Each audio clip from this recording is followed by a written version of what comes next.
لە پێشاتێکی گرنگدا نەویلایەتی هیندستان ڕەتیان کردەوە یاسای نوێی هاوڵاتی بوون کە جیاکاری دژ بە موسڵمانان تێیدایە جێبەجێ بکەن. ڕۆژنامەی لا کروای فەڕەنسی بڵاوی کردەوە سەرۆکوەزیرانی نەویلایەتی هیندستان دەنگیان خستۆتە پاڵ دەنگی خۆپیشاندەرانی دژ بە یاسای نوێی هاوڵاتی بوون و ڕەتیان کردەوە ئەو یاسایە لە ویلایەتەکانیاندا جێبەجێ بکەن. لەو کاتەوەی 2 هەفتە لەمەوبەر پەرلەمانی هیندستان یاسای نوێی هاوڵاتی بوونی پەسەند کرد کە جیاکاری ڕەگەزی بەرامبەر موسڵمانان تادایە. لەو کاتەوە خۆپیشاندان و ناڕەزایەتی موسڵمانان و لایەنەکانی ئۆپۆزیسیۆن و چالاکانی مەدەنی زۆرێک لە ویلایەتەکانی وڵاتی گرتوتەوە. ڕۆژنامە فەڕەنسیەکە لە سەرزاری ماماتان بانێرجی ژنە سەرۆکوەزیرانی ویلایەتی بەنگالی خۆراوە کە سەرکردایەتی خۆپیشاندانەکانە کاتەوەی گواستەوە کە نەو ویلایەتی هیندستان ئامادەنی نەو یاسای نوێ جێبەجێ بکەن.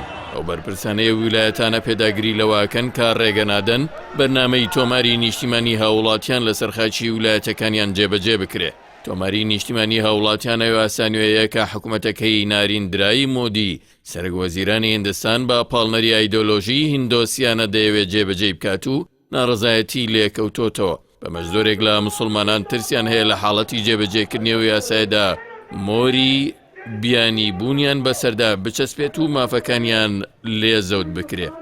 هەریەکە لە ڕاجاستان، کیرالا، مادیا برادیش، بەنگالی خۆراوە لە ویلایەتانن کە بە توندی یاسانوێکە ڕەتەکەنەوە.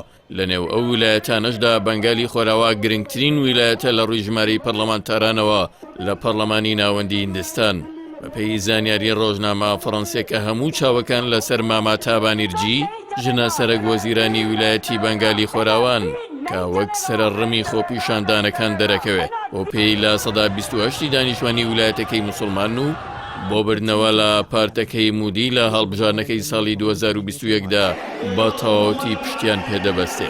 بەپێی قسەی توێژەرەوانەوەی کە ئێستا ڕوودەدا لە دژوەستانەوەی ژمارەی ویلایەت بە یاساکانی حکوومەتی ناوەندی لە مێژووی هیندستان لە دوای سەربەخۆیەوە حاڵەتێکی ناوازە و بێ پێشینەیە. یاسانوێیەکەی هاوڵاتی بوون ڕێگەزنامە بەو ئاوارە نادات کە شوێن کەوتە یاینەکانی هیندۆس، سیخ، مەسیحی، بودی، پارسی و جنسن و لە پاکستان، بەنگلادیش، ئەفغانستانەوە هەڵاتون و ئێستا بە نایاسایی لە هیندستان نیشتەجێن، بەڵام شوێن کەوتوانی ئاینی ئیسلامی لە پێدانی ڕێگەزنامە هەڵاوێرد کراون.